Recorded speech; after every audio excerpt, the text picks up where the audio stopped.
52 living ideas. We're today starting the Bhagavad Gita chapter 18, the final culmination of this journey.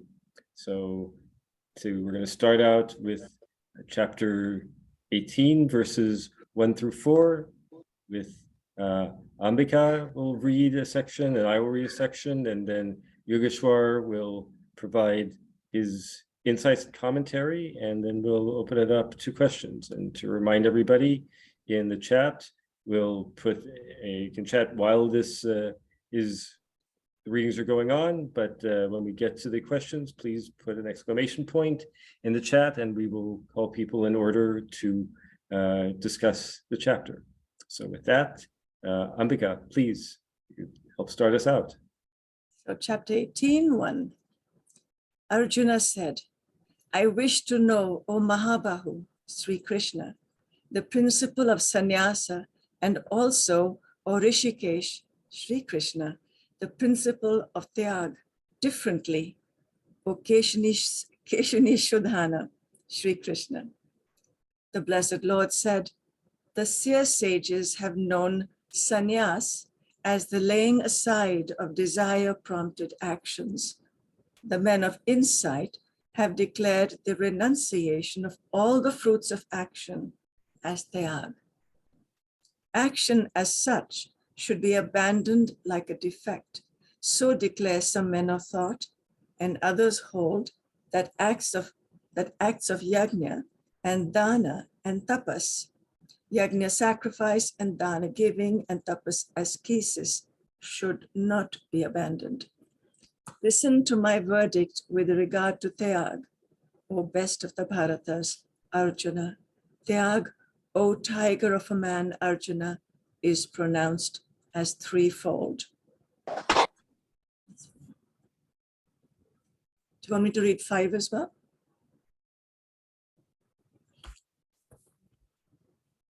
Yogeshwar, should we go to 5 or stay with 4? Yeah, 4 is fine. Okay, so let me read the Bhagavad Gita Trust versions. Chapter 18, verse 1. Arjuna said, O mighty armed one, O master of the senses, O slayer of the Kesi demon, I wish to understand the factual distinction of renunciation and the renouncing of the fruit of action. Lord Krishna, the possessor of all opulence, said, the learned know that the abandonmenting of activities inspired by the fruitive desire is renunciation, and the experience say relinquishing the results of all action is renunciation. Some in wisdom say to renounce action due to its defect of being, a desire, and others say that actions based on performance of sacrifice, charity, and austerity should not be renounced. O Arjuna, hear from me the factual understanding regarding renunciation. Verily, renunciation is described as threefold, O tiger among men. Please, Yogeshwar. अथाष्टादशोऽध्यायः Arjun उवाच सन्न्यासस्य महाबाहो तत्त्वमिच्छामि वेदितुम् त्यागस्य च ऋषिकेश पृथक् केशिनिषूदन. This is now the 18th chapter, the last chapter of the Gita. And Arjuna is now having the last questions, the last types of sanshaya, after which, if those dualities in him, if those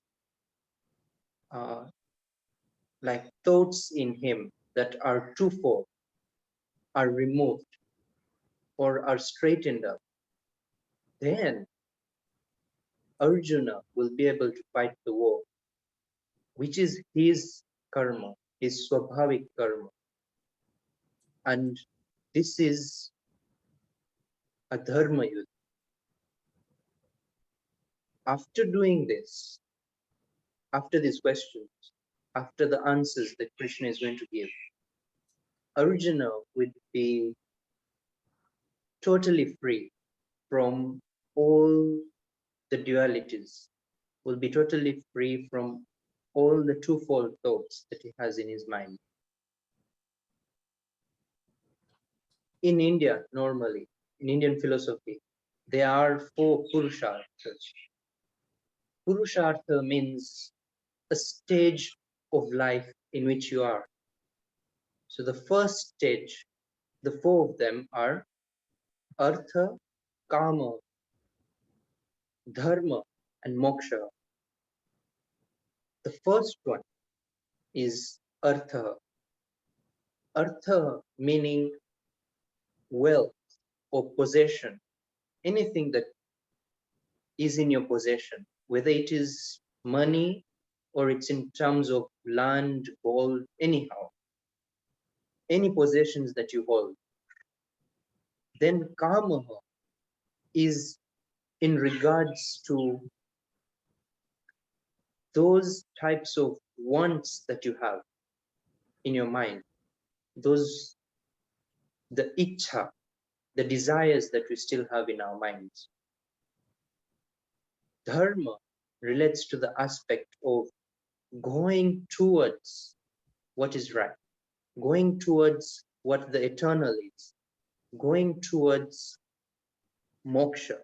Now, dharma is the way to go towards moksha. And then moksha is the 4th step. So inscribing these 4 steps, the first step, which is of possession, that is known, and these 4 steps are known as like progressive. You're going on a journey through these steps in your life. The first step, which relates to artha, meaning any possessions that you hold, wealth, money. When a person is on that stage of life, you can be at any stage in life, yeah. But then when a person is in that stage of life, where his main goal is possession, it is wealth, it is how do I increase my possession? How do I increase my wealth? How much more can I have to be mine? At that stage of life, all your questions, all your reasoning will be towards wealth. For example, like, how do I attain more wealth? If helping people gives me more wealth, then I'll also do that. But my main goal is not the helping of people, but it will be increasing my possessions. Or, as we know, there are so many business tactics are all around. Like, why do people have good customer care? It is for the business that they're getting. It's not for the customer. In that relation, we can see that how most of us, like around, we are on this verge of artha. Mostly, how much can I attain? How much can I possess? How much can I say is mine? If I can say that this big house is mine, then there is a sort of ego that is satisfied. There is a sort of, we are always diving towards that route. If I can say that I have a good car, like it's in my possession, then I feel good. There is that pull that I have towards that. If I am at that stage of life, all my reasoning, all my emotions will be towards that. How can I get more money, or how can I get more possessions? If any logic satisfies that, it's fine. If any answer satisfies that, I'll take it. Now, the next stage in life is, rather than outer possessions, somebody is incurring inner possessions more. He's having wants more. That's where his main desire lies, that I want things. Now, in such instances, we can see that rather than a business enterprise there, people will go towards things like music, things like kavya, things like poetry.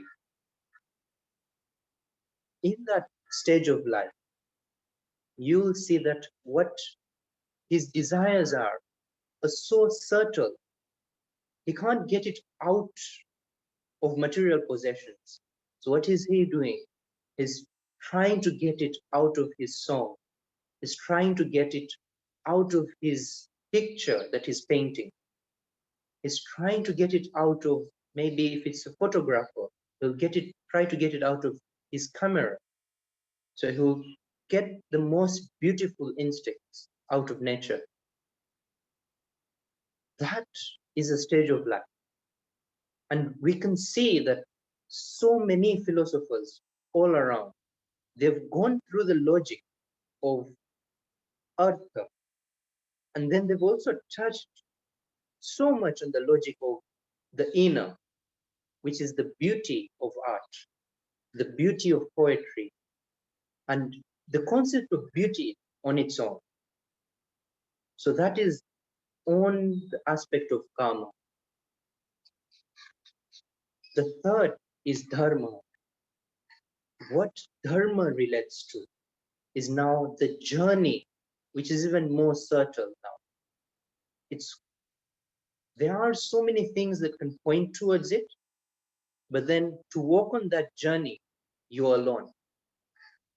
What dharma means is the eternal principle and how to get there. In that regard, we can see pointers all around. But if our mind is constantly towards artha, towards possessions, or towards karma, what happens at that point in time? Even those pointers that are of dharma, we feel that we should get some money out of it. We feel that we should get some desire out of it. So take these two aspects. Some people say that religions should be there. Why? Because they show the beauty of art. Others say that religion should be there because they have that mythological possession. They have that jnana within them. They have that knowledge within them. But then there is an aspect that is still beyond, which is of dharma. Once your mind goes onto that aspect, then you'll start having that type of logic. You'll be able to get onto you'll be able to know what religion has more than just these two aspects. Not only knowledge of the mythological aspects or how to live life, or not only just the beauty of maybe music or beauty of art and that, because that in so many relations, we can get it out of the physical world. Like even though it doesn't mean religion, we can get it out. Like for example, songs that are made not religiously, but just maybe for movies or just for the song, yeah? We can get all these aspects out of that. Even so much of logic can be gotten from other sources apart from religion, apart from anything that is pointing towards the center. Like we have seen these three texts on 52 living ideas: the Tao Te Ching, the Bible, Gospel of John, mainly in the Bible, and the Bhagavad Gita. Now, it depends on what we are, on how we interpret this text. If we are a person of artha, we look in that direction. We look at the text, but from that perspective. If we have a person of karma, we'll look at the text, we'll see the beauty of the text, yes. We'll see something that is beyond just the logic. We'll see something that is beyond just the knowledge. We'll see something beautiful. We'll see the artifact. But then we're still missing the third stage that is in there, which is of dharma. Those eternal principles that are woven onto these texts. They are written through words, but the way that these principles are put onto, it's unique. Onto any of these texts, like it's truly unique. Because if you can see what it means to be an eternal principle, if you can see what is interwoven and is similar through the Bhagavad Gita, through the Tao Te Ching, and through the Gospel of John that we have seen in 50 Living Ideas, what is interwoven is dharma, that path that has to be walked upon to get to the eternal principle, to get to that which never dies, to get to that which is always there. That is dharma. Now, what is the last stage of life, which is moksha?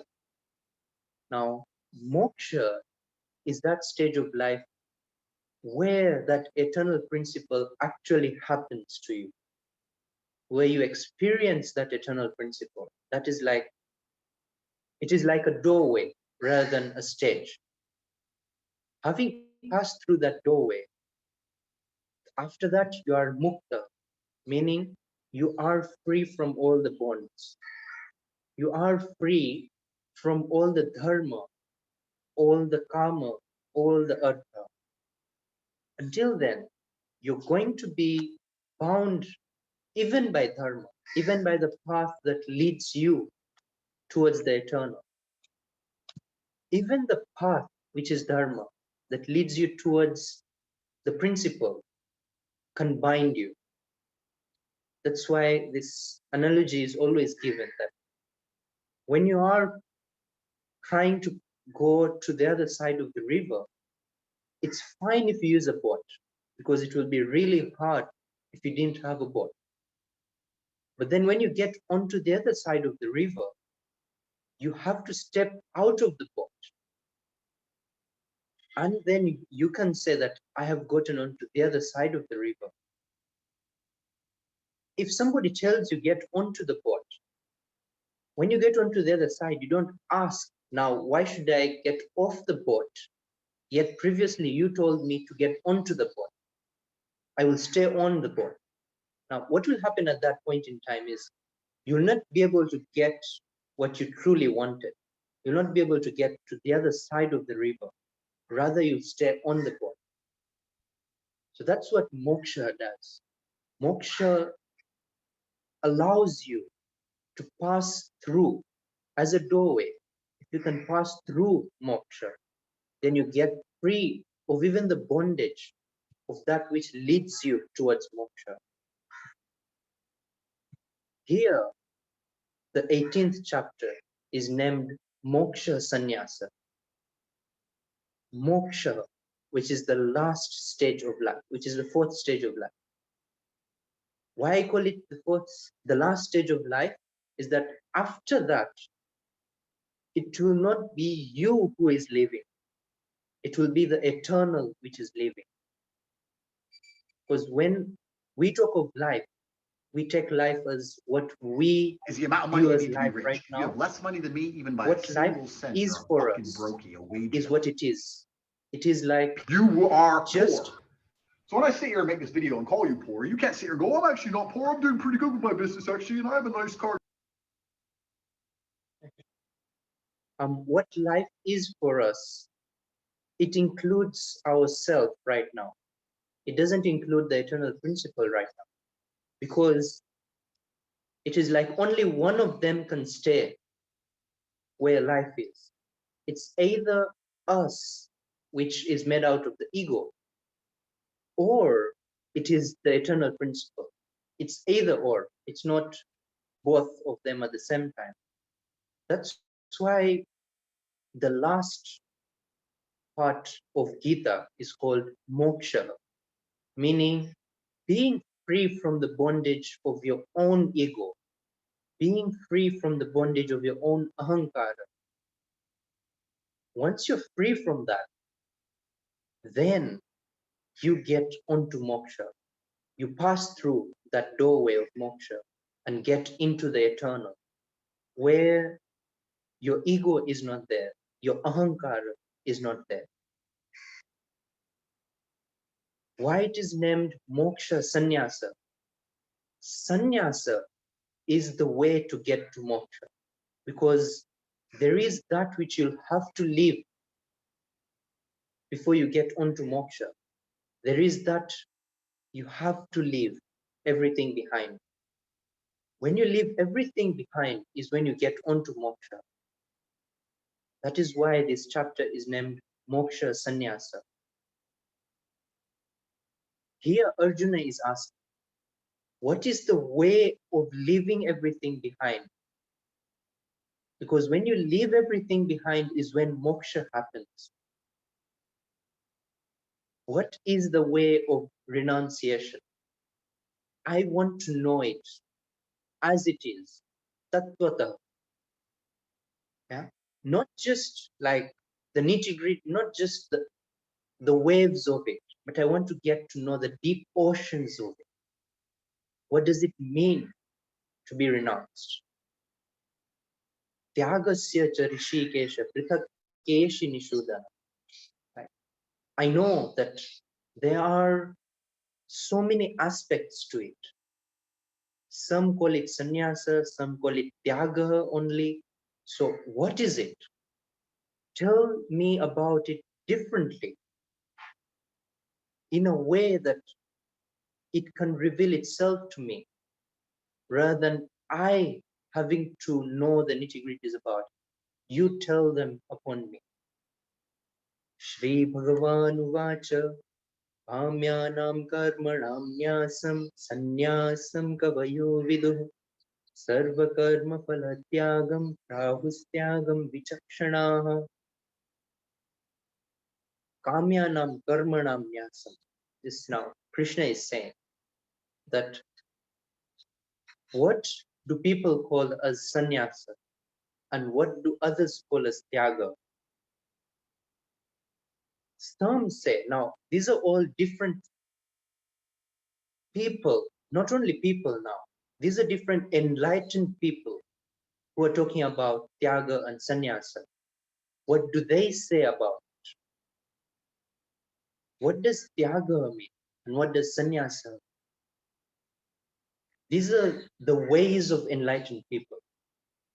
These are the ways that they have told upon the people who follow them. Kamyanam karmanam nyasam sannyasam kavayo vidu. So the first way that has been unveiled is Kamyanam karmanam nyasam. What you desire, you should live. Why is that so? Kamyanam karmanam nyasam. Why do you have to leave what you desire aside? The essence of that is when you want, your want is always from your ahankara. Your want is always from your ego.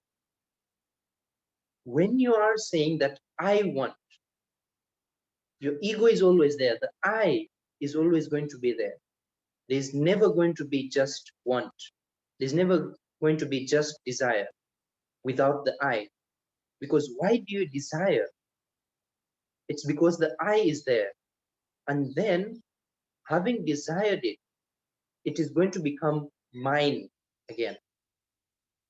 So there's the I at the beginning, and then at the fulfillment of desire, there is the mind that you're going to get. At both ends, of the kamya karma, of that action that you desire the fruit out of, there are going to be I and mine at both ends. And both of them reflect upon your ego. The I totally reflects upon your ego. But then even the mind, because what we should realize is the more we have the mind, the more your ego is, because the more you'll be able to say, I can derive my ego from this as well, from this possession as well. I can say, I have so much. And at the base of it, the I will still remain.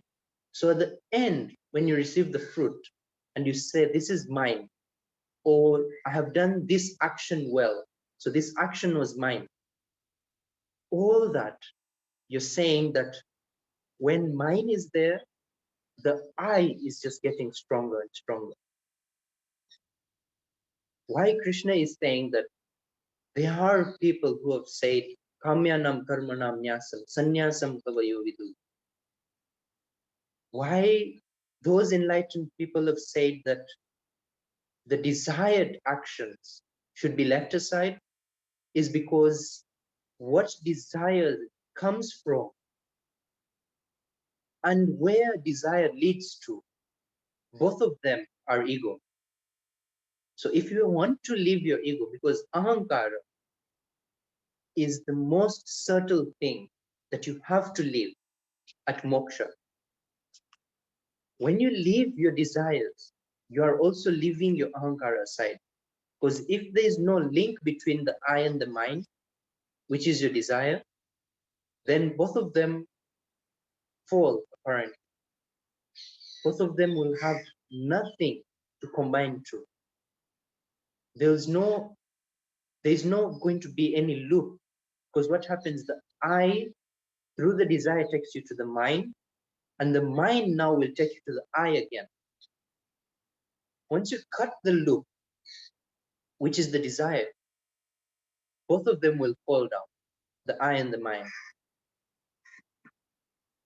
The others, Krishna is saying, say that sarva karma phala tyagam, rahus tyagam vichakshana. What do they call tyag as? Sarva karma phala tyagam. Now, what Krishna here is saying is, don't cut the action that you desire, as the first said. Now, the other enlightened beings say, go even subtler into yourself. Don't remove the actions from your daily life. Just remove the desire. Just allow the desire to fall, because it is the desire on which the I and mind are rested upon. It's not the karma itself. Now, what we have to realize about this is, when somebody talks about just cutting the desire without removing the action itself, it is sometimes really hard, because we are always in a routine of doing the same action with the desire. And these two things have been intertwined within our mind. We can't untwine them.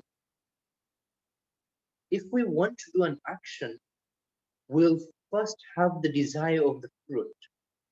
That is when we'll be able to do the action. These two things are so entwined within our mind. To unfold the twine, it's really hard. So that's why the first people say, because it is enlightened people who are saying this. It's not just people who are saying this. Why they tell their followers not to do the karma that they desire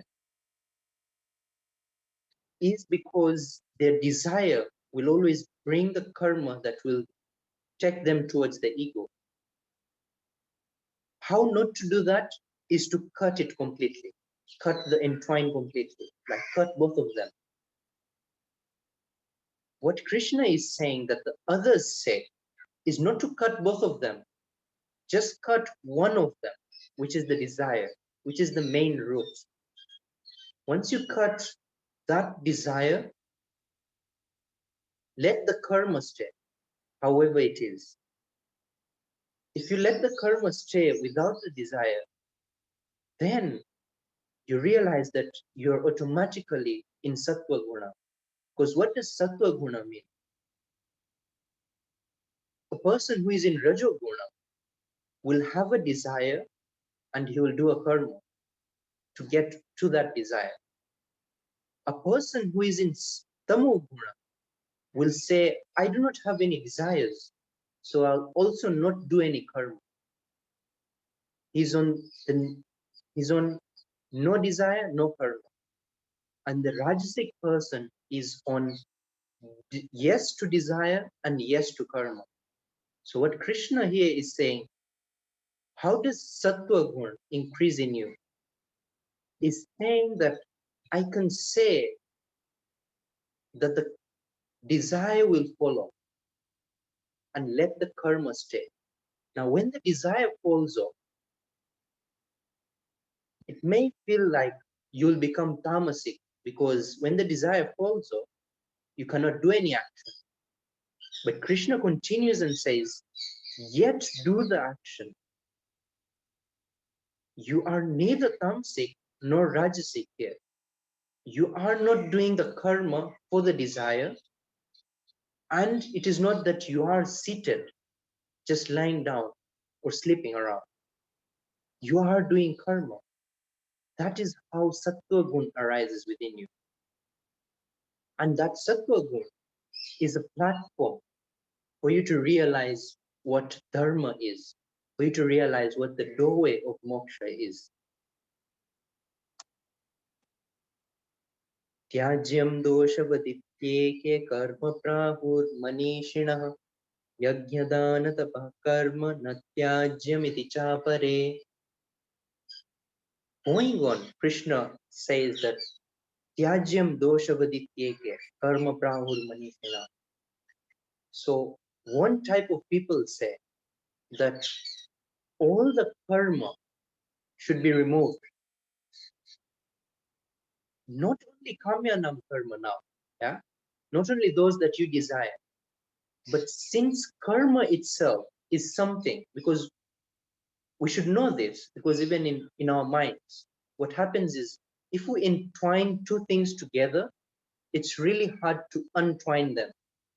Like, for example, if there is a particular time that we always need sleep or we always need lunch, there is that entwinement that comes with it, that at that particular time of the day, you will need your sleep, you will need your lunch.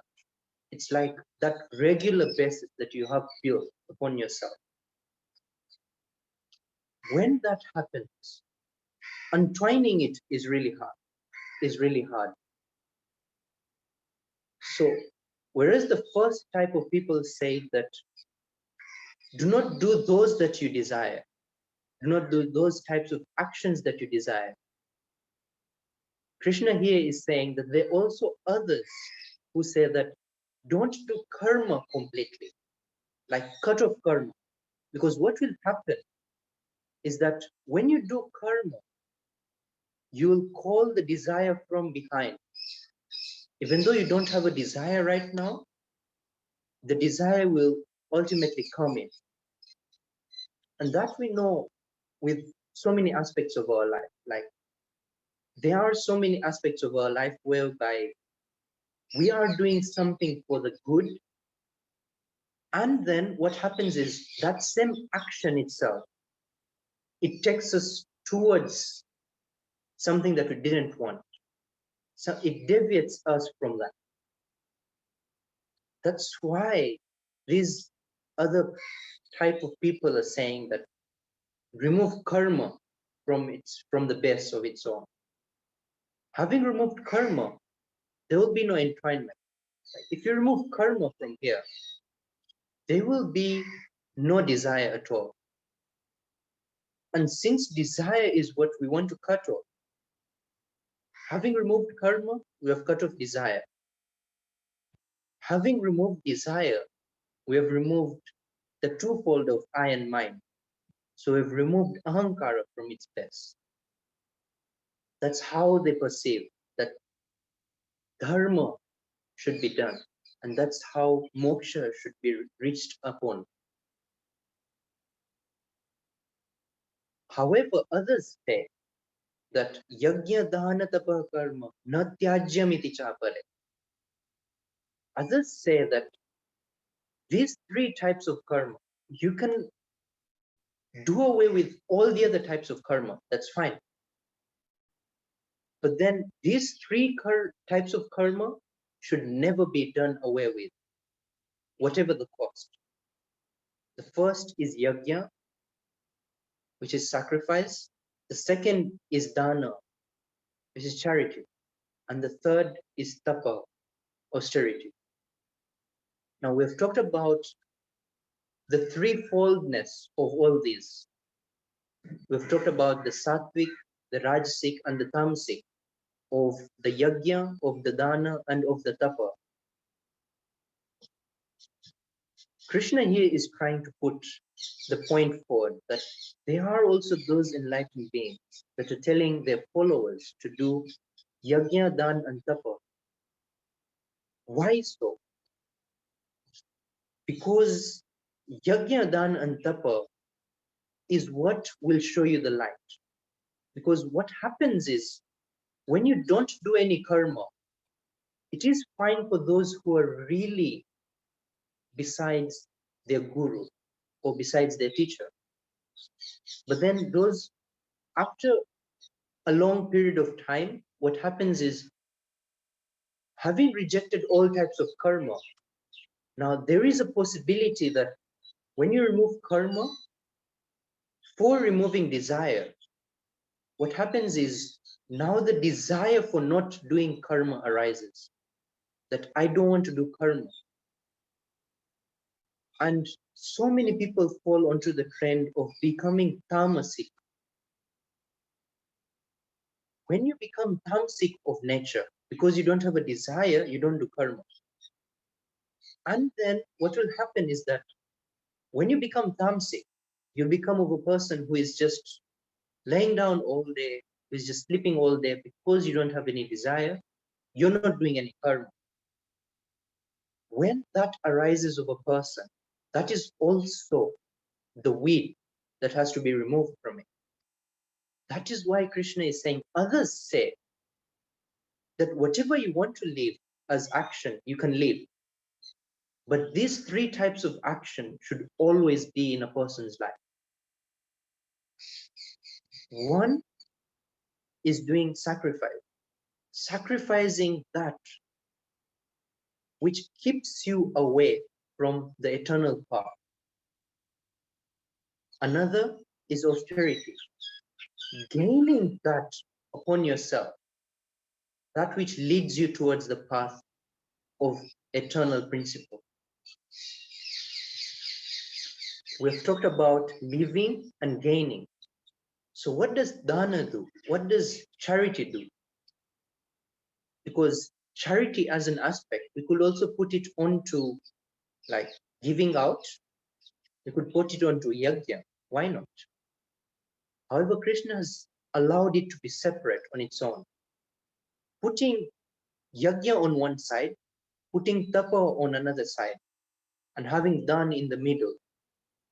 So one is sacrifice, another is gaining those qualities that allow you to get onto the path, which is tapa. Now what dana does, it joins these two. It keeps these two together. What dana does is regard for the other. Because when you want to do any charity, you have to have regard for the other person, whether it's in society, whether it is just a person that you want to help.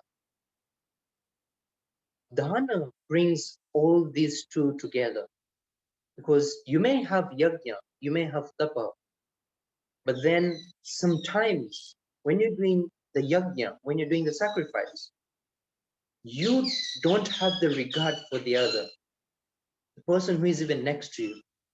or when you're gaining these good qualities that are gotten by tapa, you forget the regard for the other. You say the other is not important, only I am important. Now, even that brings ego into context. It also brings ahankara into context. Because what Krishna wants to do here in living is basically to leave your ahankara. Because it's going to be done in stages. You can't just directly remove ahankara. So Krishna is talking about the desires and the actions in place that hold the ahankara, that hold the ego. Having done yajna and having done tapa, you have to have the regard for the other. You have to say that the other is also important in my life. That is what holds these two together and allows these two not to be polluted. Because if dana is not there, which is the regard for the other is not there, then even yajna and tapa on their own can be polluted in a long run. Because you're not talking about only allowing people to understand at this point in time, but then over a long period of time, how can they still reach the eternal? It is having these three together that you can allow people, even for a long period of time, to reach the eternal. Because they'll be able to remove what is not needed, they'll be able to gain what is needed on the path, and then at the same time, allow their ego to dissolve because they have regard for the other. They say the other is also important in my life. They say the charity is also important because the other is important. The person in need is important. And when another person becomes important in your life, it is normal. Like you don't need to do a lot of work. It is just normal for your ego to dissolve. It's normal for yourself to dissolve because you have regard for the other more than you have regard for yourself. निश्चयं शृणु मे तत्र त्यागे भरत सत्तम त्यागो हि पुरुष व्याघ्र त्रिविधः संप्रकीर्तितः. What Krishna here is saying is, now listen to what I have to say about what tyaga means, what renunciation means. What does living mean? Tyago hi purusha vyagra trividha samprakirtita. As we've talked about yajna, dan, and tapa in the previous chapter, how they're threefold, how they can be of sattva gun, of rajo gun, and of tamo gun. Krishna is also pointing out that even tyaga, even not doing something, it also has an aspect of sattva gun, it also has an aspect of rajogun, and also an aspect of tamogun, which has to be put into context. If you don't have this into context, you may be living a type of action. You may be saying, I won't do this action, but then it may be out of tamogun. It may be because you are so lazy that you don't want to do any action. Does that mean that you'll get towards the ultimate by renunciation? By that type of renunciation? Not at all. Because it's just because you're lazy that you're not doing something. It's not because you are living it. When you haven't known the value of something in your life, you don't know the value of living it. You can never know the value of renunciating it. That is what Krishna here is saying, that even tyaga, even living some certain types of action is of three types. It's threefold. And that I am going to tell you what it means for tyaga to be threefold.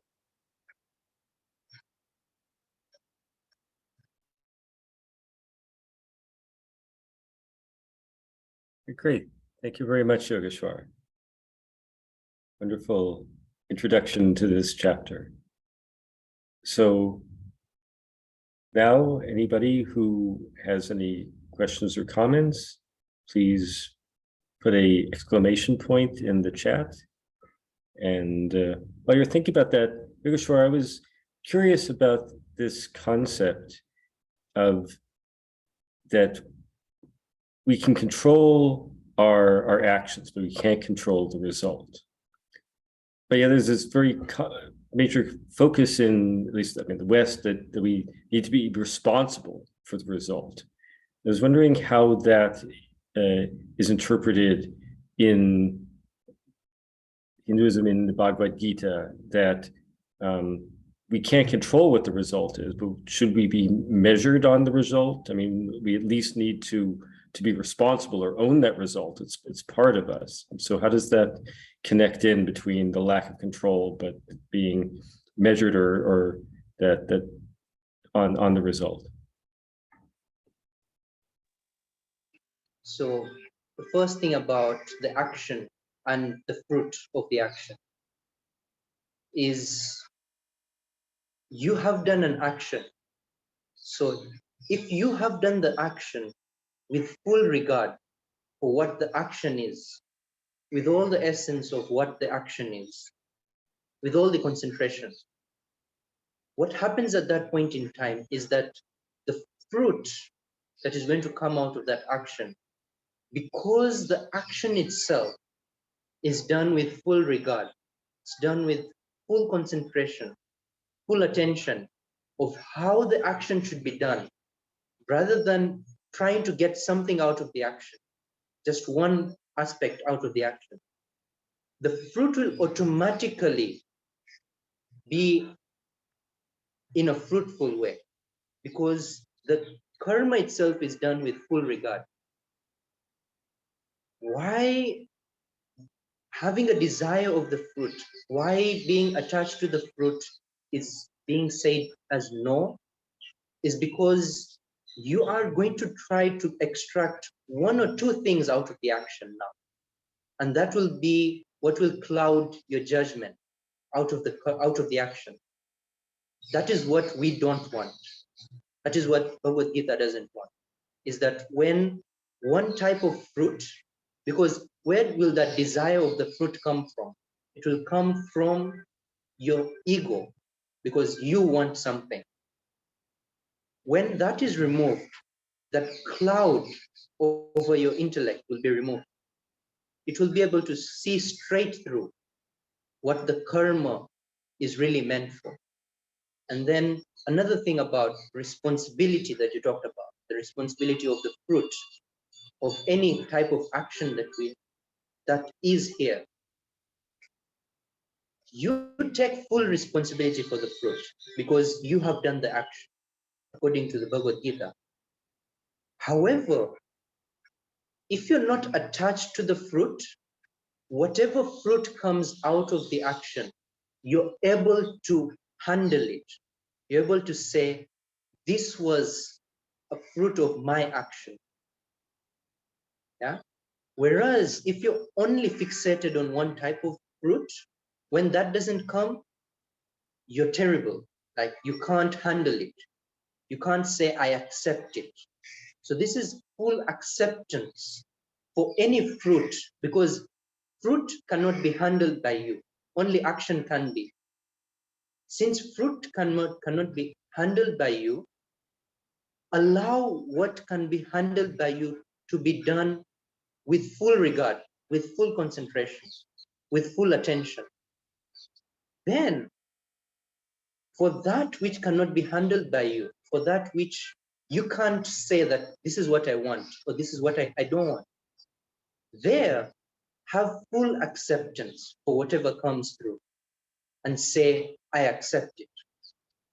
Because I accept the action, that I also accept the fruit as it is, without having a cloud of judgment that this fruit is nice or this fruit is wrong. Very, very interesting. Thanks very much. Joseph? Yeah, thank you, Yogeshwar. kind of a little bit disappointed that this is all kind of coming to an end and we're in the last chapter. So, but thank you for everything. I'm gonna just stretch out your question and we can. I was, keep you this know, going as well. I was so I was actually gonna make that request of everybody else just to ask questions so we could, you know, keep this going for a few months. No, I'm seeing this actually very similar to this idea of sacrifice, charity, and austerity as a way of being unattached to everything. Essentially, it's just, this is the form of detaching myself. So this is the action that I'm taking in order to, so that I'm not attached to outcomes, because this is kind of, and then in that process, I can have a better relationship with other people. This facilitates my relationship with other people.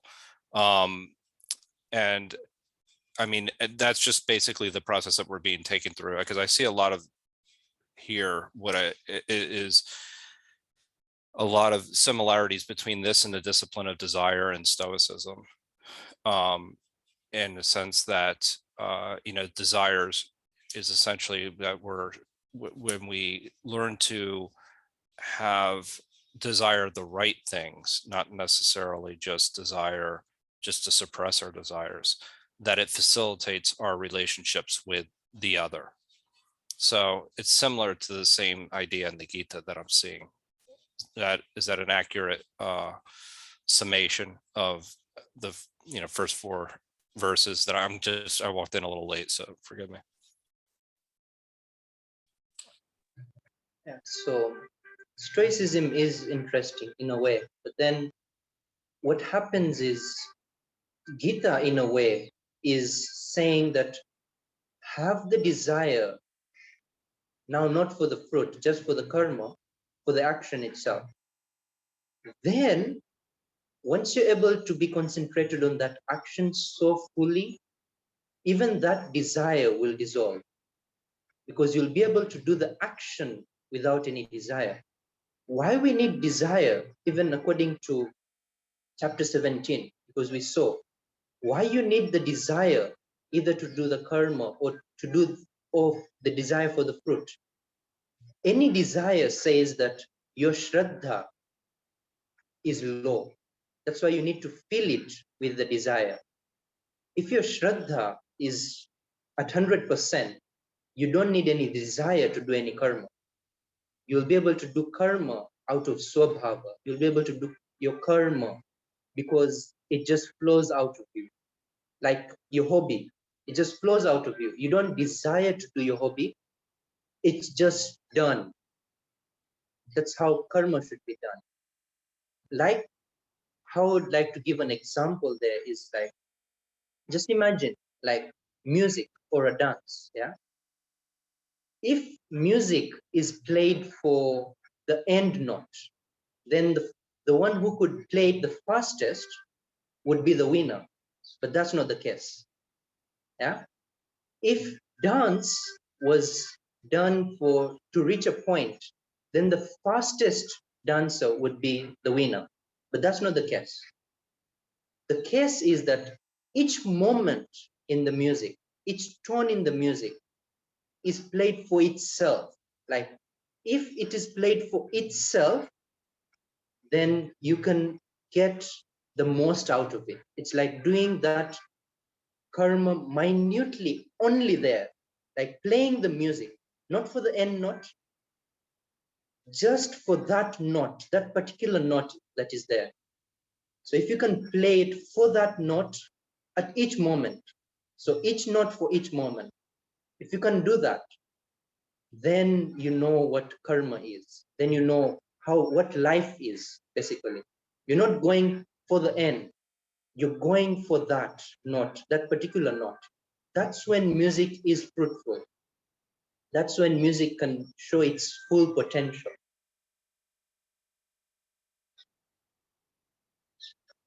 Thank you. Great, thanks very much. And Lisa, you had a question? Yogeshwar, can you go into what austerity is a little more for me, please? So I didn't discuss any of these three in full form because we had discussed most of it in chapter 17 and details about it there. So what austerity is it is a way of gaining all the good qualities upon you. Like Krishna said, there are three types of austerity. One you can do through your body, through your mind, and through your words, through your speech. Different types of austerity, like ahimsa is one type of austerity. It's a quality that you're trying to get upon you. Then even the right speech, that which pleases somebody else, that which is for the good of somebody else, that is also austerity. It's a good quality that enables you to go towards the path. So in short, like austerity is all the good qualities that you have to attain. While you're attaining them, that is your austerity. Not the qualities themselves are austerity, but the attainment of those qualities, like ahimsa, brahmacharya, or those qualities of right speech, or even mauna, even that quality of being able to stay silent, because that's when you're able to get nearer towards nature. When you're silent, you're able to hear what nature has to say for you. Those are the kinds of attainments, let's say, that austerity has.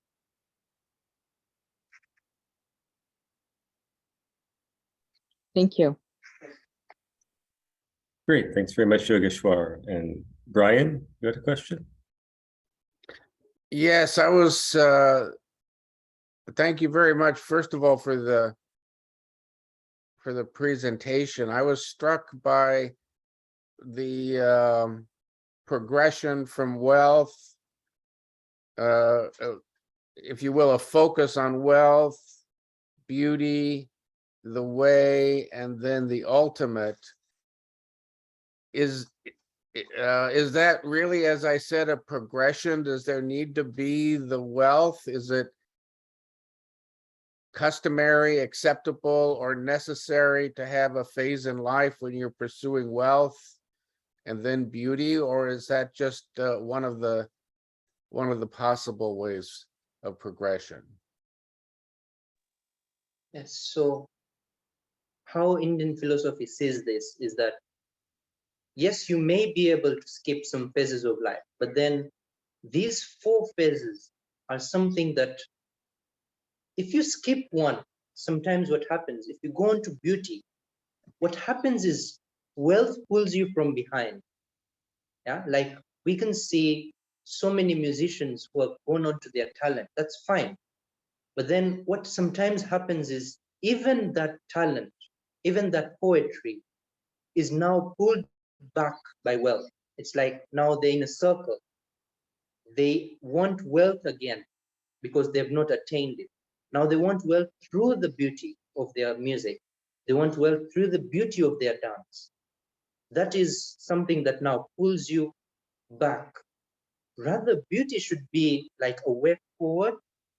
Now it becomes a way back towards wealth. So if you don't go through these processes of life, like seeing the beauty, and then the wealth just falls apart. You don't need to make it fall apart. It just falls apart in your emotions, in your intellect.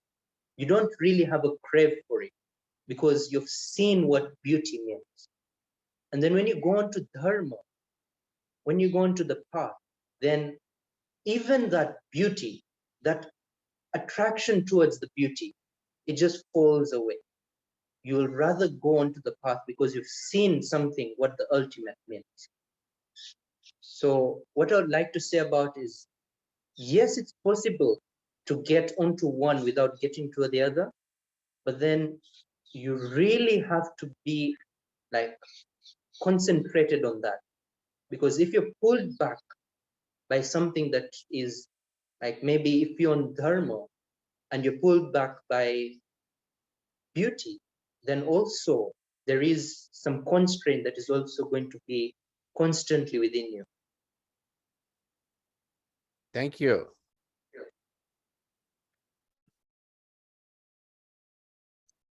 Great, thank you very much. And Allison, you had a question?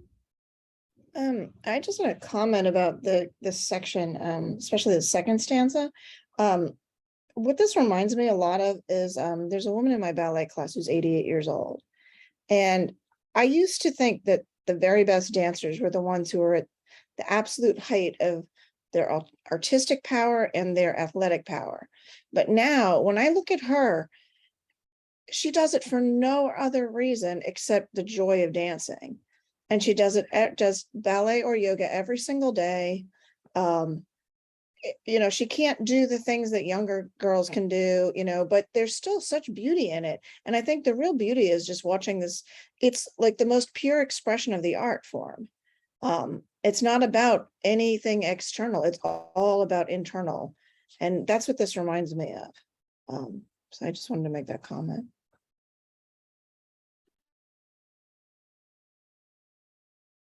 Thanks. Yogeshwar, anything you want to say about that, or? No comments. Okay, and Rupali, you had a question? Please. Hello. So today is Krishna's birthday over here in India. There's a lot of celebration going on. So happy Janmashtami to everybody. I wanted to ask about, staying in, when we are in doing the threefold actions, whether it's yajna or tyag or austerity, then I wanted to know, how do you be conscious about staying in either rajagun or satagun and not, it's so easy to drift into tamogun. So how do you stay aware and conscious of what state you're in? Thank you.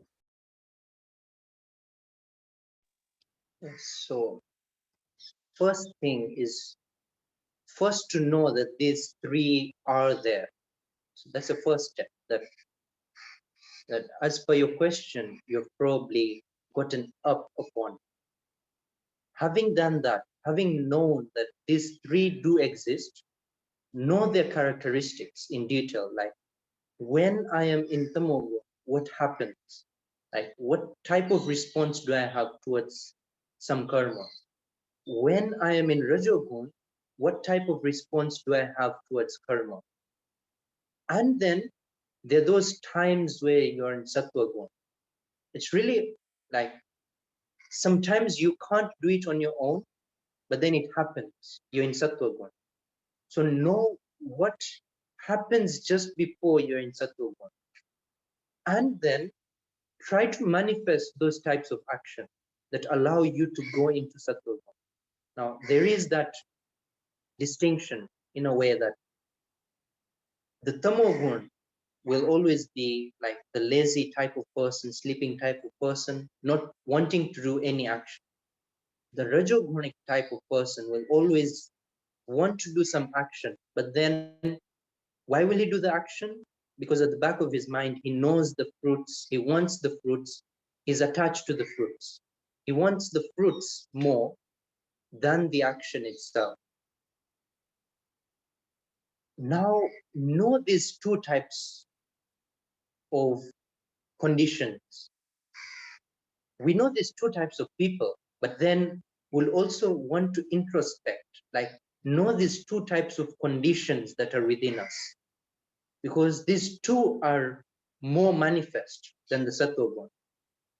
When these two are more manifest, know their characteristics, like when am I in tamogun, when am I in rajogun? And then slowly by slowly, you'll try to remove the weeds, like try to remove the laziness within from yourself, and then try to do any karma, like any one type of karma, even singing or just doing your hobby that removes the desire from doing the karma, like even that small bit. So at that point in time, you will not be lazy, and then you'll not have the desire of the fruit. Try to manifest those types of actions more in your life. The more of those actions you do that don't have the laziness and don't have the desire within them, then you're able to manifest the sattva gun more. When you're able to manifest it, first you have to manifest it, because it's not that you realize it in your daily life. So manifesting it and allowing a window for it. Having done that, then you can balance it off with the others. You can say that I can have sattva gun for the time I want it, because you know what you can do to get to that. For example, we know so many ways of, if I'm angry, how to get out of that anger. The same way, we should be able to know I am in Rajogun, how to be able to get out of it, removing the desires, like, but not removing the action, like keep the action and remove the desire. Such types of like actions will now lead you towards the sattva gun, slowly by slowly, because it won't happen just at once. But then as you go on onto your path, you'll realize what actions you're able to do without having any desire. Because those types of actions are unique to each and every person. Like those are like your hobbies. Those are like your talent. Because if a person has a sort of talent, he doesn't have to be pulled by a desire or pushed by anyone else to do it. He'll just do it. So that type of action that manifests on its own, allow it to. Don't, because sometimes what happens is, if you're not attentive, if you're not, then what happens is, because you have a desire for maybe like an outwardly desire, what will happen is you'll leave your hobbies, you'll leave those actions that allow you to manifest without a desire, and you'll go towards your desire. So pay attention to what type of actions you are doing and they need a desire, and what type of actions that you can do that don't have a desire within yourself.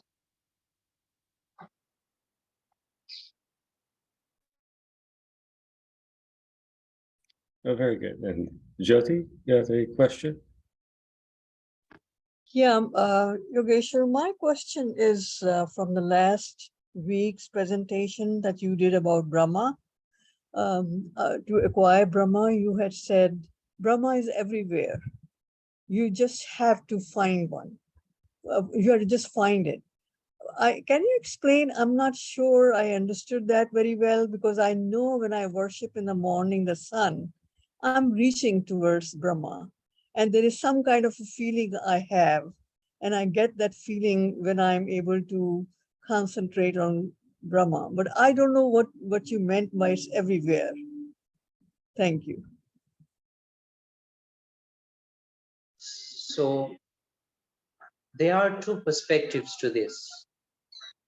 When you're able to see the Brahman within one aspect of life, and if you can make it like solid, if you can do it over and over again, what will happen is, yes, you can see Brahman within that aspect of life, or that entity, or whatever you want to say. But then what happens is that only the only pathway? Then the answer is no, that's not only the only pathway. What Brahman is an eternal principle. It's like, let's say, gravity, yeah? There's no place that gravity is not there. However, we can manifest a place like sort of a cabin or something that gravity doesn't have its effect. Like those who go into space, they have like a practice where they go inside this cabin and they practice a low gravity, like they experience that low gravity. In the same way, gravity is everywhere. But then you can have these special spaces whereby you experience some specific type of gravity, not that which you experience normally around. Now, what happens in gravity is that, does it not affect you after you've gone out of the sphere of the earth? The answer is no, it affects you. Why? Because it's not the gravity of the earth now, it's the gravity of the sun that affects you now. Because even the sun has a pull towards the earth. And it has a pull even towards far away planets, even further away than Earth. So where can you say gravity is or is not? Like, it's here on Earth, yes. Even on the moon, it's there. But then even in between, like in space, gravity is there. It's not that it's not there. It's just that you don't feel it's there. It's like they say no gravity. But then, like, the sun's pull is always there, yeah? It's just that the Earth's pull is not there. So in a way, we can know where gravity manifests itself, which is around the Earth and around the moon. That's fine. But also know the place where gravity does not manifest itself, but is truly there. Like, there's no way the gravity of the sun is not there in the space in between the Earth and the moon. It's always there. It's just that it is that larger type of gravity. So what happens is, Brahman is something so vast that when we are on Earth, we don't feel the gravity of the sun. We feel only the gravity of the Earth. So what happens when something manifests out of Brahman? Something that is manifest pulls you so much. That doesn't mean that the Brahman is not everywhere around you. It may be that you have a pull somewhere, like the Earth has a pull upon us because we are so near it. But then, even out there in space, the gravity of the sun is always there. So that's how I would like to explain it. Thank you. It makes sense. Okay, very good. Thank you very much, Yogeshwar, for that in-depth response, in-depth information. And exactly as Joe was saying earlier, I mean, one of the great things about 52 Living Ideas, and we've discussed so many different topics, is, this, our exploration of all these different religions and philosophies. And as Joe was saying, this Stoic concept of that we don't control what happens, we only control our response to it, how we react, and how that concept of control relates to the concept of control described in the Bhagavad Gita here. And similarly, I was curious about your take that in Buddhism, there's this basic concept that the desire is the root of suffering, and that I guess it seems like there's a slight difference in that. What was it that Krishna was saying, that when we have this selfish attachment, that we have to take and accept the result, but is that assumed to be necessarily suffering, or that that's also the root of suffering similarly in Hinduism? Or is it simply that or is it a statement that we should be, say, unattached to the result, or that the desire for this particular, as we're saying, these limited results of the action, if we are only want a few of the results and aren't open to any of the actions, that's specifically suffering?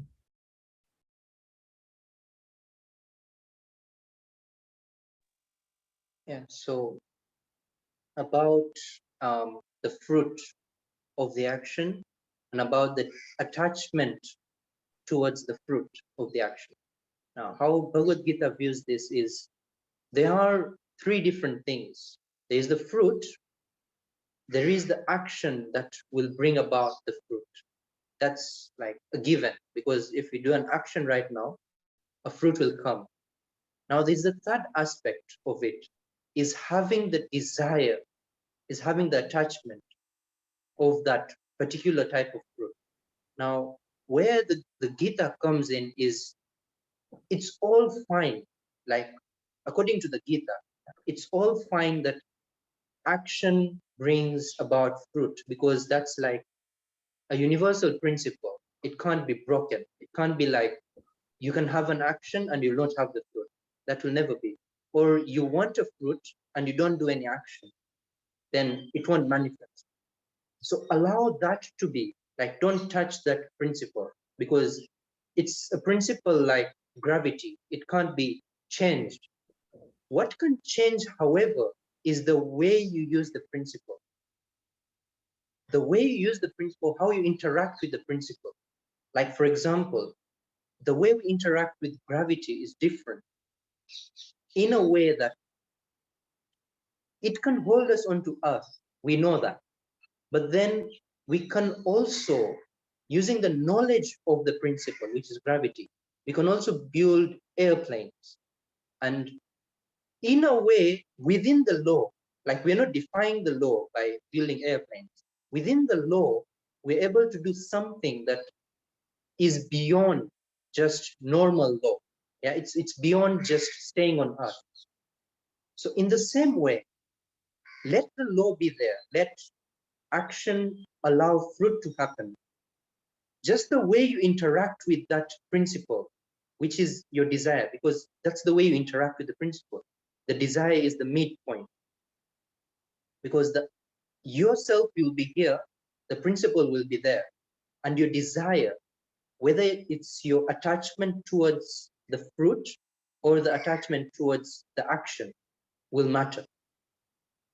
Yeah. So that which you can control, which is your desire, that interaction, is what is more important in Gita.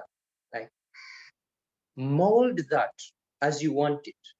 Then you're able to even go, in a way, you won't go past the principle, you'll always stay in the principle, but then in the way that we see that even rockets can go beyond like the normal gravity, yet they're in the law of gravity. So in the same way, you'll stay within that principle, but in a way, you'll be able to go beyond it. Okay, excellent. Thanks very much. So also, Yogeshwar, I don't know, what's your schedule tonight? You need to leave at 5 or 10 minutes before the end of the hour, or half hour for you? Yeah, 10 minutes before the hour. Okay. Hi, folks. I'm so sorry. Can you guys hear me? Yes. Yes. Okay, I'm so sorry. I just got pulled into another meeting, just getting done. So can you tell me what the state of the meetup is right now? And how much time, Yogeshwar, you have? So Yogeshwar has about 30 minutes left, and we've just completed the first 4 verses of chapter 18 and the questions and comments. We were just Okay, perfect. So then I want to do one thing. This is what I wanted to do at the beginning of this meetup, but let's do it now. And my apologies to everybody for being late. So I had a question for Yogeshwar.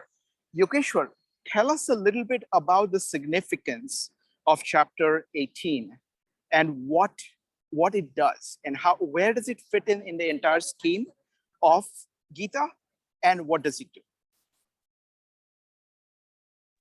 So about chapter 18, what it does onto the entire Gita, it's like the Gita itself is like the whole building. It's a build-up, like the foundations are laid, the beams are there in place, and then everything is done. Now, chapter 18 is like the Shikhara. It's like the peak of the mountain. It's now the last point whereby if these subtle questions of Arjuna are answered, now it's just like that point whereby you can't really do anything. You just need to let things happen. At that point in time, when you need to let things happen, you should accept what what life is. You should accept what the eternal principle is. When that acceptance arises, is when chapter 18 fully unfolds itself. Because what acceptance means is now, there may be any twofold or threefold in the world, but what acceptance means is allow everything to be. Allow even like, allow the karma or the desire to be in the way that they are. When you're allowing them to be, you're seeing what the principle is. You're seeing what life gives you. Having done that, then you can go beyond, because when you know any principle, you can go beyond the principle. And the way I mean beyond is the way we normally perceive the principle as pulling us down.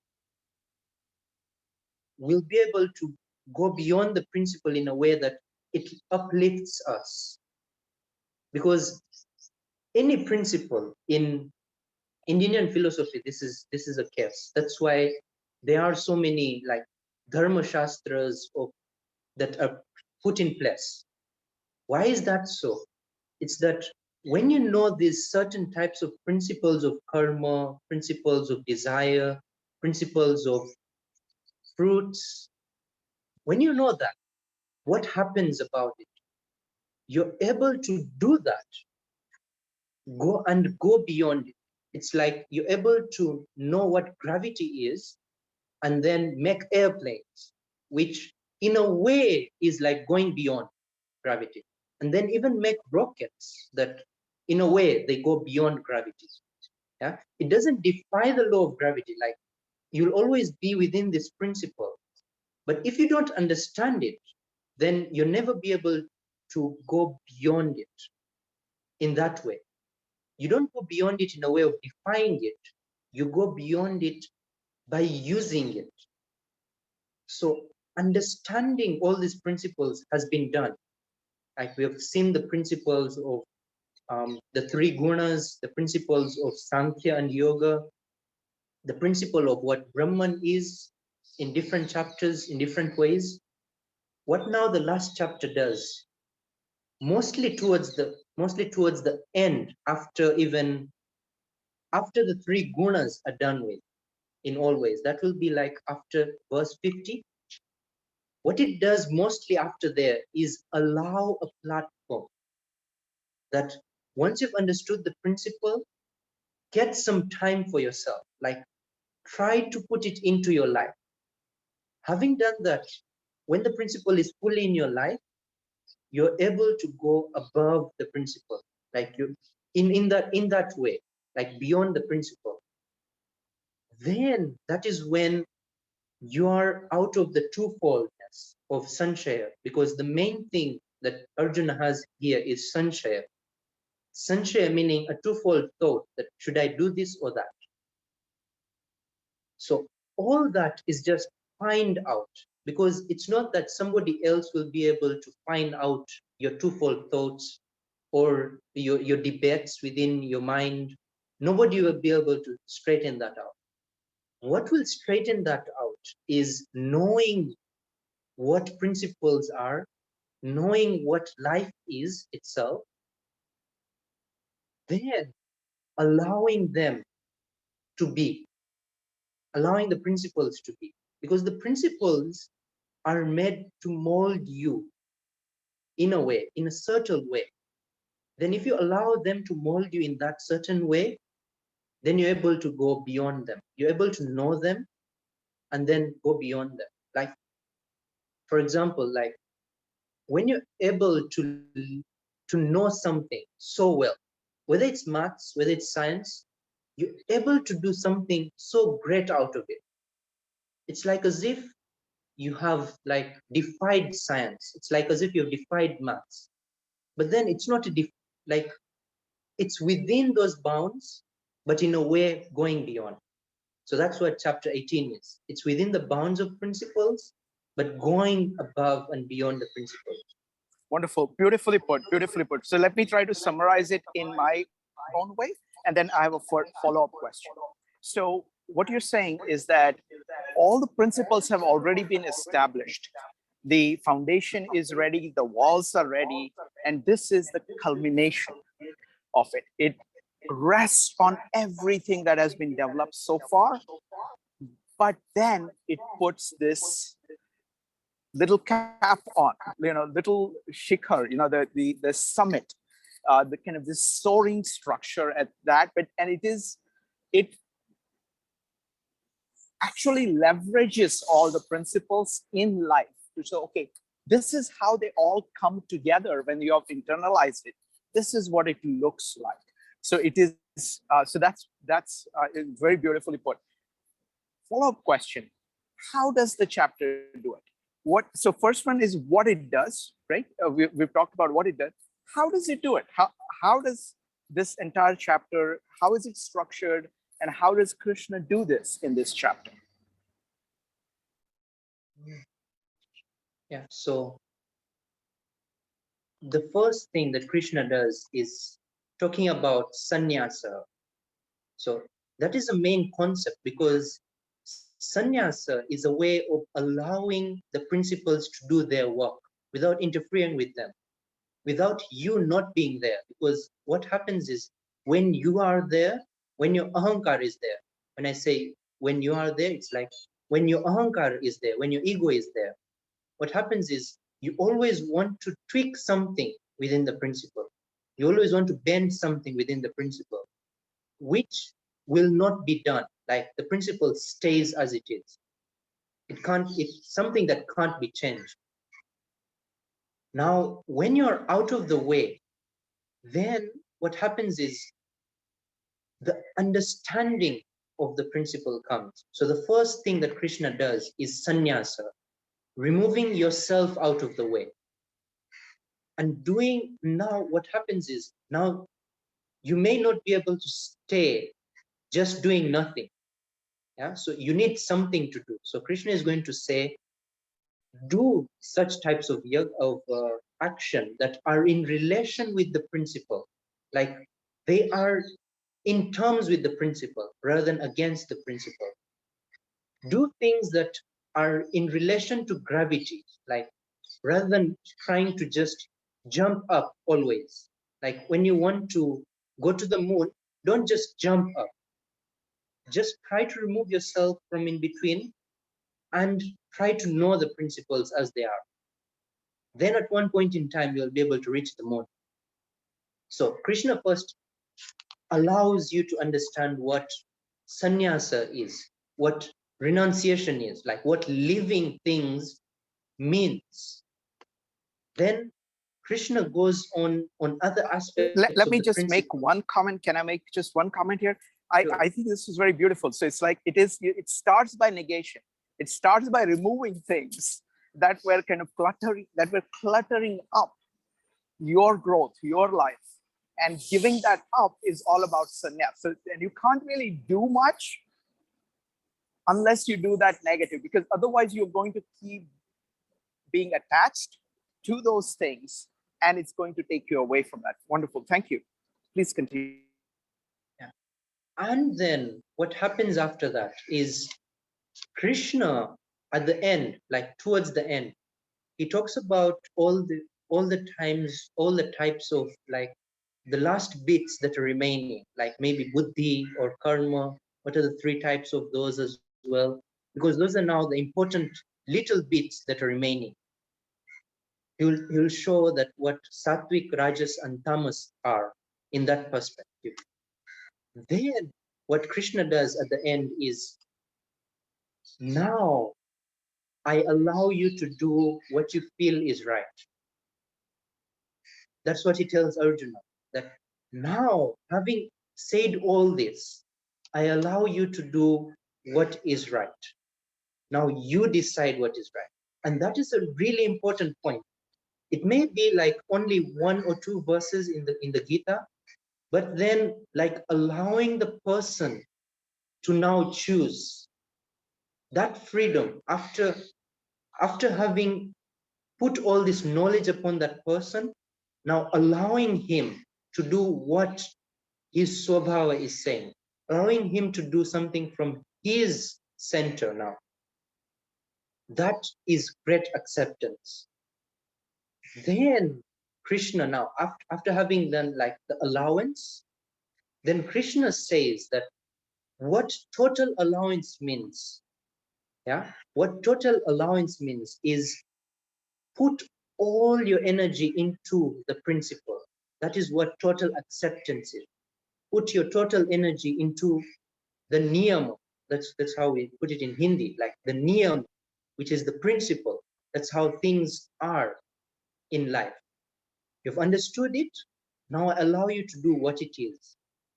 Then Krishna just a little bit, yeah, do what is in the principle, do according to the niyama. That's the last thing Krishna says. And then Arjuna at last just says that Nashto moha smriti labdha. Like all my moha, all my delusions have gone. I have just gotten what I was, what I truly am. Like smriti labdha means I have remembered what I truly am. Not just like remembrance of something of thought or remembrance of some emotion. This is remembrance of your own principle, of your own self.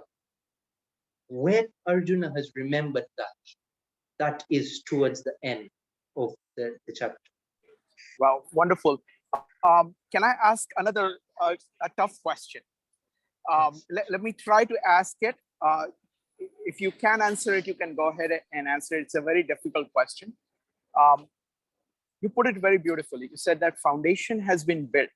Now it's time to put the kalash, put the the culmination on. If you wanted to quickly summarize, what are the major elements of the foundation and in which chapters they were built? If you had to identify maybe key ideas, I don't know whether it is possible. I don't know whether it's the right question, but there are some kind of key building blocks, just like I'm just using analogy of a building. There are some very key girders, it's like, okay, this is a major support. This is a major support. So is that firstly a valid question? And if you think it is a valid question, how would you go about answering it? How I would go about answering that is the first two foundations that Krishna has laid out. One is the Sankhya and another one is the Yoga. So the Jnana and the Yoga, the Karma Yoga and the Jnana Yoga. So those two are first built up. Like those are the main base. Without that, you don't have anything else. Then Krishna slowly builds upon what the concept of Brahman is, according to Vedanta, like what it truly is. What is the principle? That is now one thing. What happens at another point in time, Krishna, towards chapter 12, he brings about the part of bhakti, being tied upon the principle. When you're tied upon the principle, then you're able to build these different types of structures. There's always a two that should meet in a way.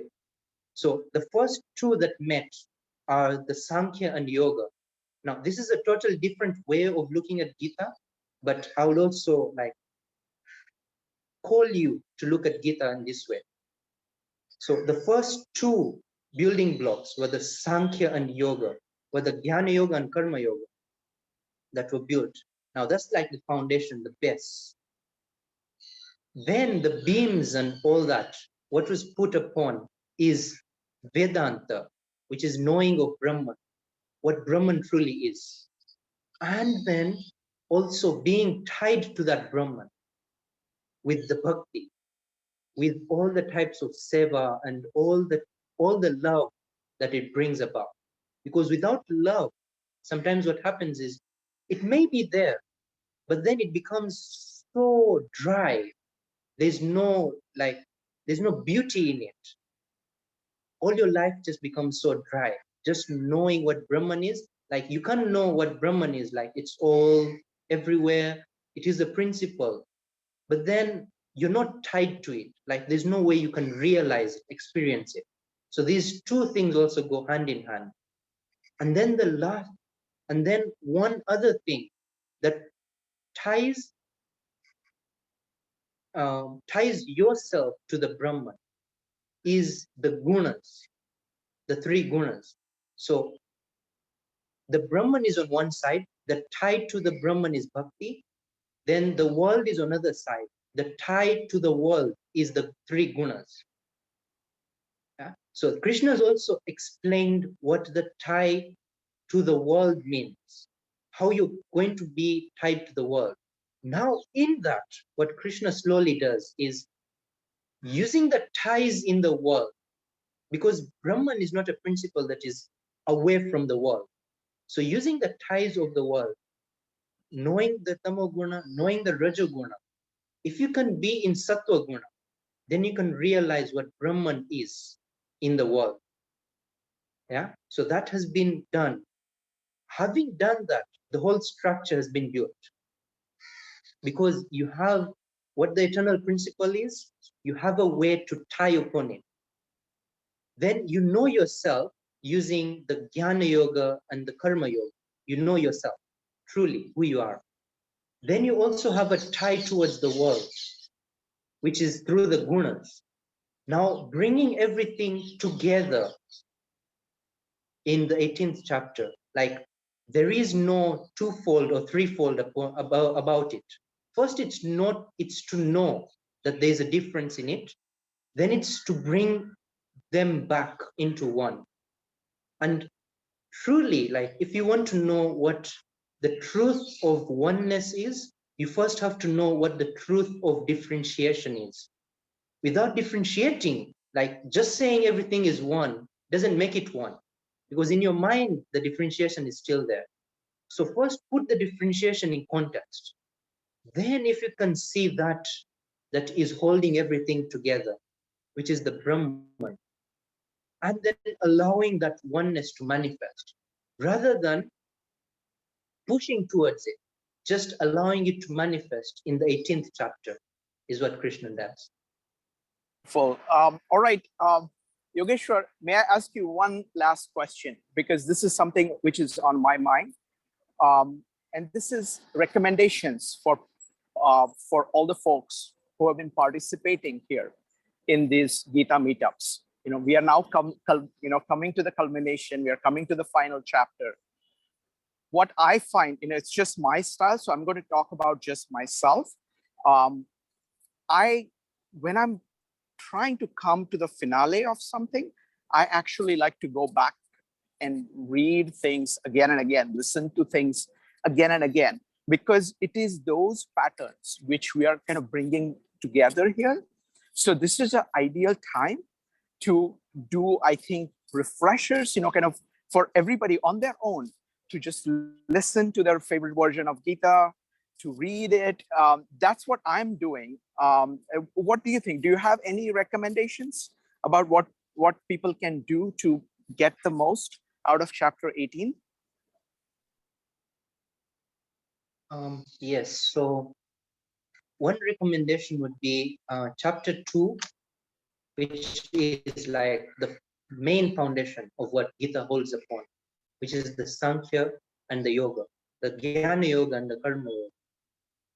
Then building upon that would be something like chapter 12 and chapter 15 as well, whereby you are able to get onto what Brahman is and how you can get tied with it.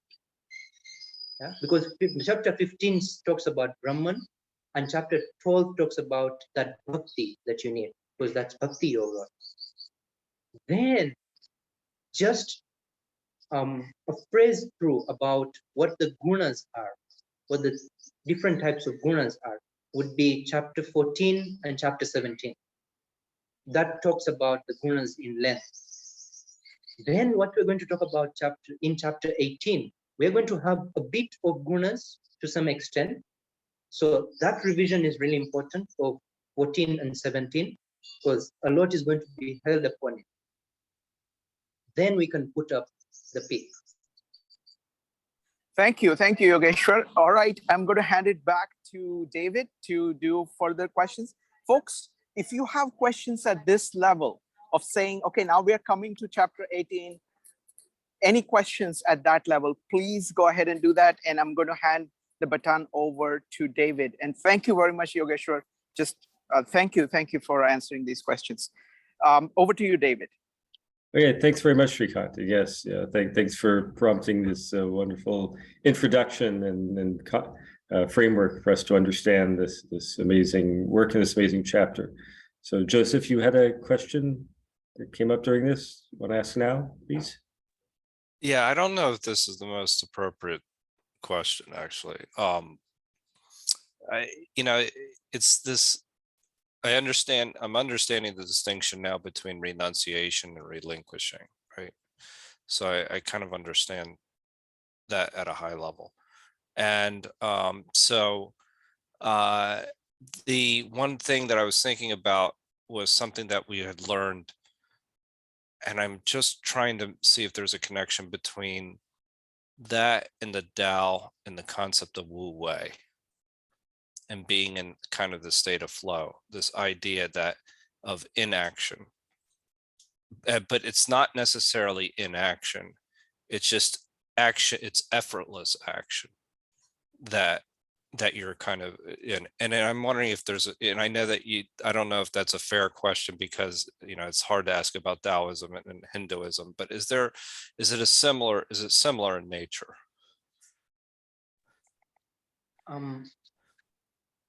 There are those similarities that are there, like doing action, because Krishna doesn't say don't do action, he says do action, but then he says do it like as if you're not doing it.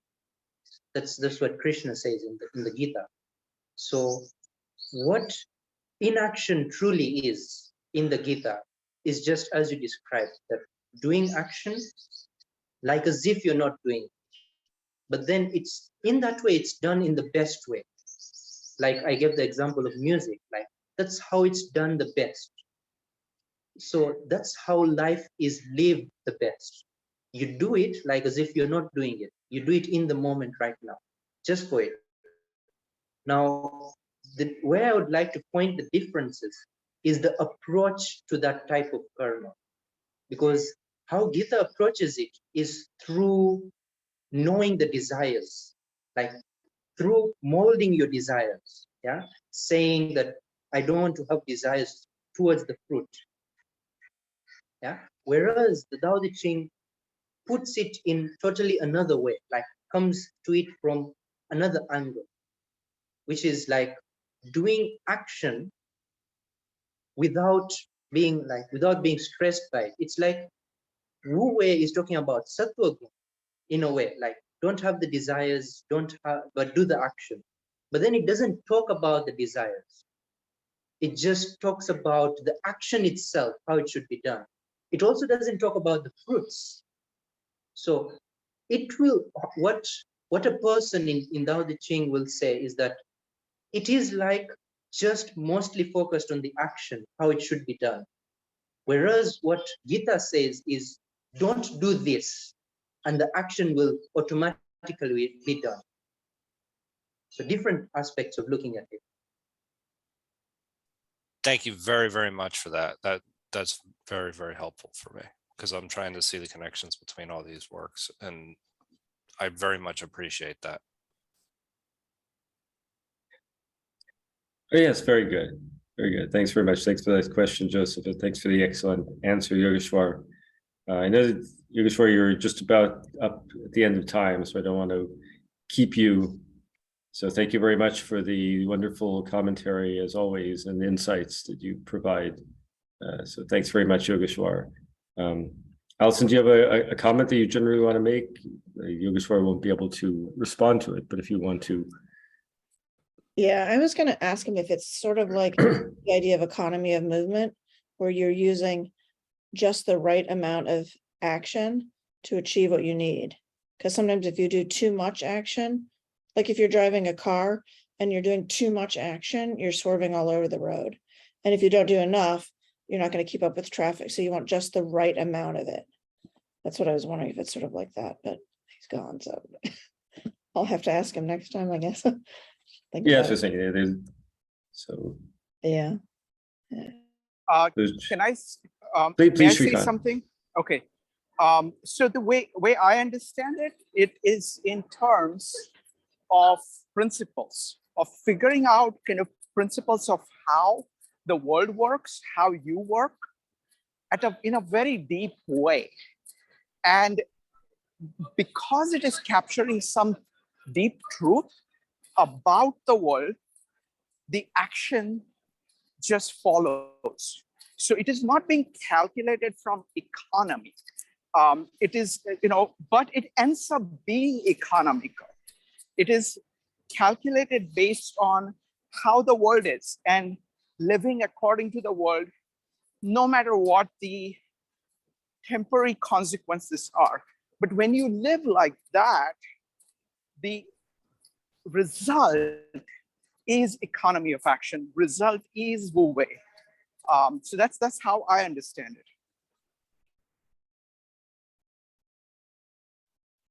All right, thanks. Yeah, yes. Thanks very much, Shrikant. So thanks very much for the conversation. So Yogeshwar left. Shrikant, do you want to Let me, have any yes. final comments? Let please? me let me go ahead and let me see if I want to ask people. So now we have to decide what to do at this point.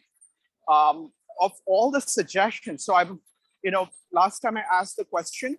Sorry about the background noise. I'm walking in New York. I'm going to try to find a little quieter place, but this is very important. So I want to talk to you folks now because we worked very hard to understand the Gita. And now everything is kind of coming together and we are at the end of this, towards the end of this journey. So I want to see what we can do of all the suggestions that people had given of what we should do. I will divide it into two parts. One that requires Yogeshwar and one that doesn't require Yogeshwar. Okay, because the time that Yogeshwar has is limited because he's going to probably move to a place which doesn't have internet at some point. So whatever we would like from him, I think we should prioritize. The biggest thing that I can see in that category is chapter 2. Because chapter 2, as he was pointing out today, is that it is a foundation. It's a way of actually giving you a summary of the entire Gita in the early stage. And it so happened that he started commenting extensively around chapter 4 or so. So I think going back and doing chapter 2 is one thing that I want to talk to Yogeshwar about. So so that's my kind of top item. So I was wondering if anybody had any comments about that. Please go ahead and type an exclamation mark, and David, you can just have just cue people up if they type exclamation. Yes, certainly. So Joseph. Yeah, I think that's a really actually a good idea because I mean, as we can go back and watch some of these videos, it would be helpful if we had a similar format for all chapters. So as many chapters as we possibly can get out of Yogeshwar. I think that would be it'd make it more of a complete course for anybody that wants to go back and watch these videos. That's my opinion. Excellent. Yes, and Brian. I have I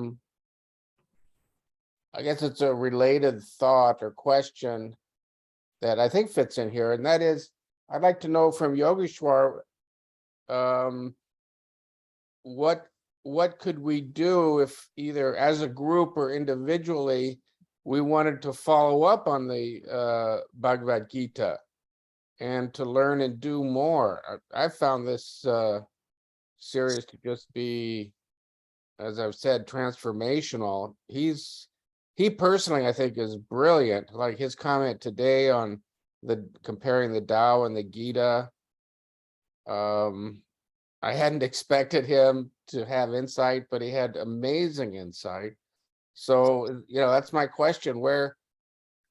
How do we go? How could we, if we wanted to, go individually or as a group, go further in the Gita? Excellent. So I want to respond to both Joe and Brian, and then we can queue up the other people. Folks, go ahead and give your feedback here, because this is going to really shape what we are going to do. Now, there are chapters and there are chapters. Like the first chapter is just a setup mostly. It's great, of course, but chapter 2 is critical. So I think if we have to do one chapter, it has to be chapter 2. I will go back and look at the chapter 3. I think from chapter 4 onwards, he has extensive comments, but in chapter 3 I will look at, but I'll focus on chapter 2. I also want to keep the ask from Yogeshwar as small as possible and prioritize it and give him options of, if you have this much time, we'll just do this. If you have this much time, we'll do this and this. If you have this much time, we'll do this, this, and this, something like that. So I'm going to have to prioritize it and leave it. It's like, I am completely blown away by his generosity and his patience and his, just dedication in doing what he's done. And I want to make sure that, that I'm cognizant of that as we go forward. Regarding Brian's point, I think it's an excellent point of saying, okay, how do we go further? And there are many things, and we will talk about it definitely for sure. There are some very clear choices, like Patanjali's Yoga Sutra, for example, which goes deep into meditation, which is the foundation of the Indian thought on meditation.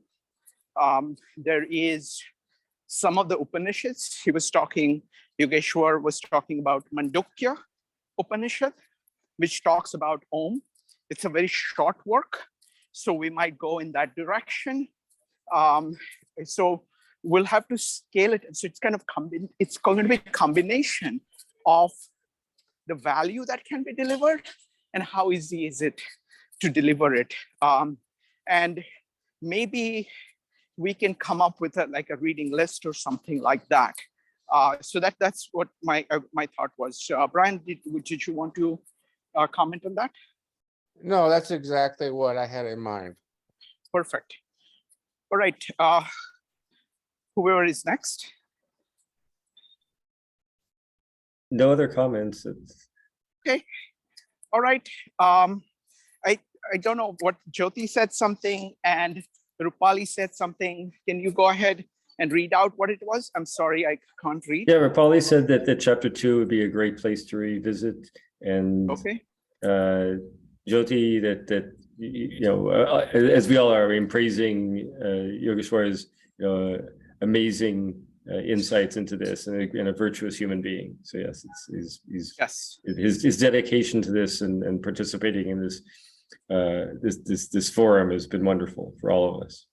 Wonderful. So excellent. So what we're going to do is, yes, we are meeting tomorrow on Friday, but I also want to tell you about another amazing meetup that is about to take place. It's the highest, most challenging topic. It's going to be a children's book. And we are going to actually just read a children's book. Okay, now you may ask me, have you gone nuts? What are you doing reading a children's book?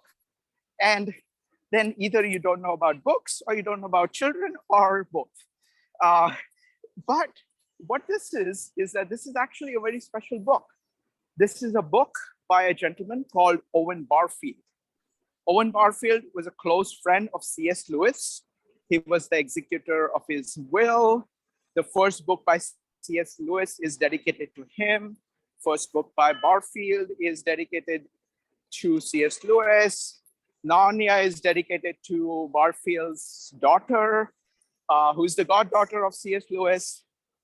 This particular book, Tolkien complains, J.R.R. Tolkien complains that this took over his household, and all the characters in this book became members of his household. The really remarkable thing about this book is that it, in a very simple story, captures some very deep ideas, specifically the idea of Om and the idea of word in the New Testament, in the Gospel of John, of what a word can do. What,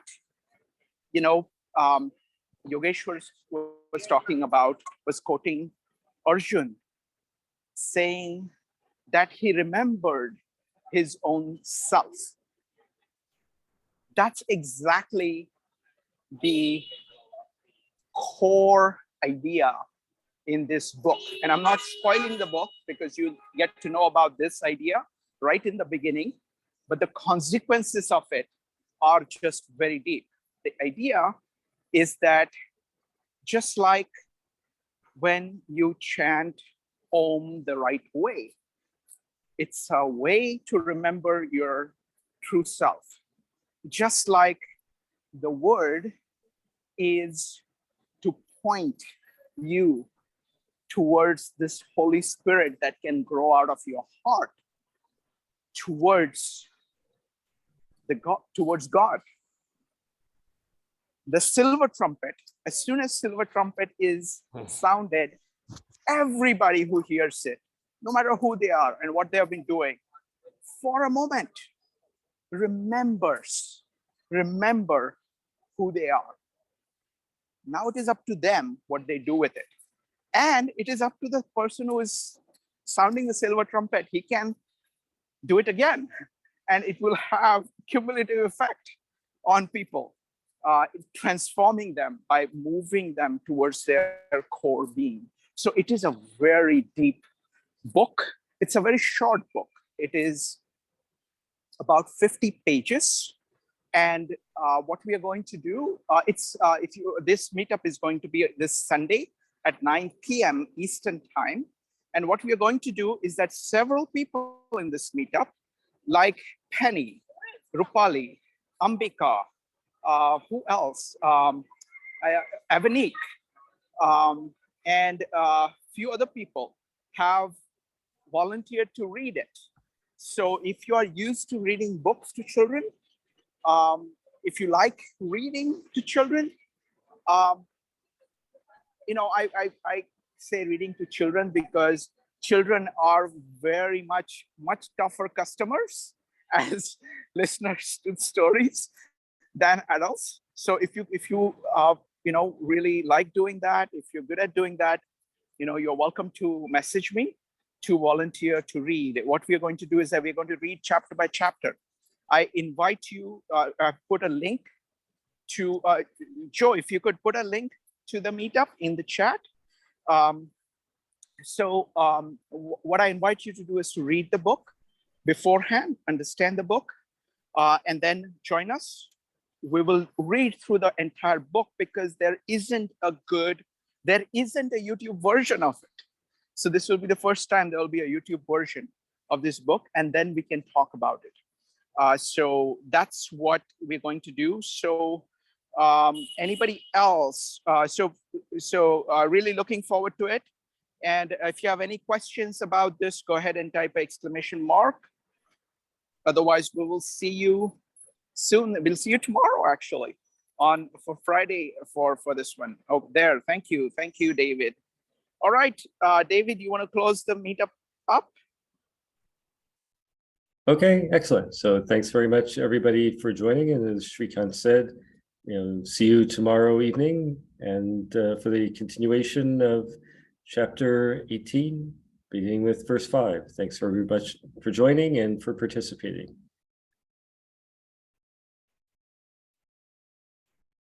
Sweet dreams. Thank you. Thank you. Thank you.